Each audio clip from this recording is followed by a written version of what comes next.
Meet the Jacksons, your typical American family. Nothing out of the ordinary, well, except for one, we're just a family that loves one another and loves the Western lifestyle and way of life, and particularly rodeo. Before they were husband and wife, and then mom and dad, for Corey and Robyn, the love for this lifestyle goes back as far as they can remember. Robyn's a fourth generation cowgirl, which makes the kids all fifth generation.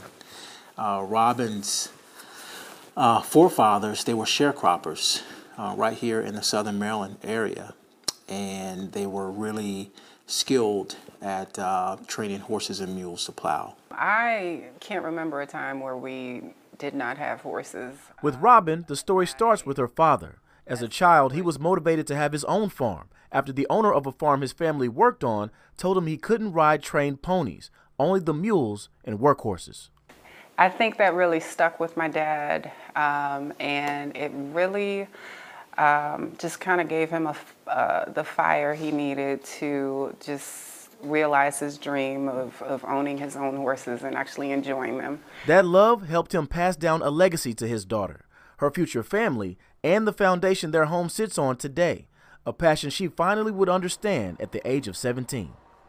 Corey, on the other hand, was almost hooked from the start. I've always loved horses, just from being a little kid. My grandfather and I, we would watch westerns on Saturday morning, and that's where that passion developed. But unlike Robyn, Corey didn't have horses when he was growing up. Still, his parents supported his growing passion. Then some years later, cowgirl meets cowboy at, you guessed it, the rodeo.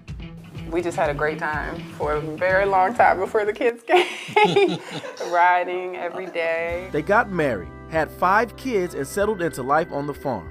These days, everybody's on a pretty normal schedule. The kids handle chores and a school day with mom, but after that, the pace picks up. Different days of the week we'll practice different rodeo events.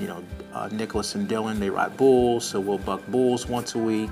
And then everybody ropes. The girls, they breakaway rope. They goat tie, barrel race, pole bend. So we get it in during the week. My background is in football. So, you practice every day. Which, combined with the kids developing their own interests, turn them into competitors. Really good ones. They've got the trophies to prove it.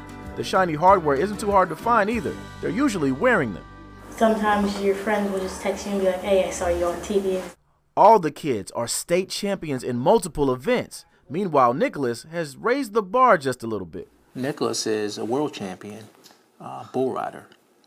So he won the world in 2020, and he backed it up, winning the Reserve World Championship. It's a great feeling because when I first started, it was just something I liked to do for fun, and looking back now, 8 years later, I would have never expected it to go this far.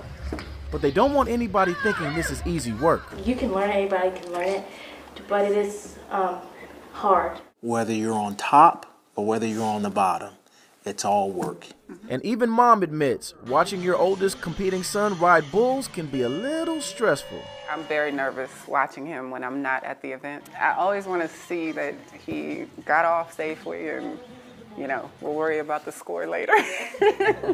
What this family represents, though, is bigger than any points they could score. Corey knows that to say you're proud to be black and to be a cowboy or cowgirl is an accomplishment in itself.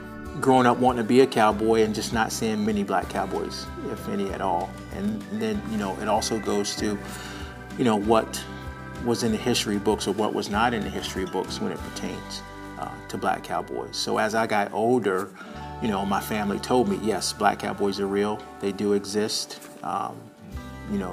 Blacks had a very significant role in the settling of the American West. When the kids compete, though, they want them to do just that. Aware, but not thinking too much. There's a confidence that's required to walk into a space when you're obviously different. Just the feeling of knowing that we are contributors, to history.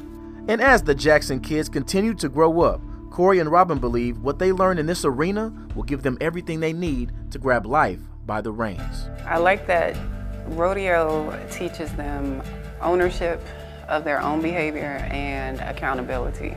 I tell the kids, if you can rodeo, you can do anything else. But just like in rodeo, you know, if you hit a bump in the road, we work through it, we persevered. So we have that same tenacity outside of the arena as you do inside of the arena. Oh yeah, love the Jackson family and what they're doing. They're so proud of where they come from and applying it to what they're doing today in their family. So that's so cool. And then the other cool thing about it is, I know a lot of moms and dads are like, letting your kid ride bulls? That seems so crazy. But who better to train him than his own dad? Who wants you to be safe more than your own dad does? Yeah, So and if so they really cool. love it, you know, then you don't want to get in the way of that passion and that drive. Yeah. So You can tell that they definitely love what they do. Yeah, That's good stuff. absolutely. All Yeah. right, very good story. Thank you very much for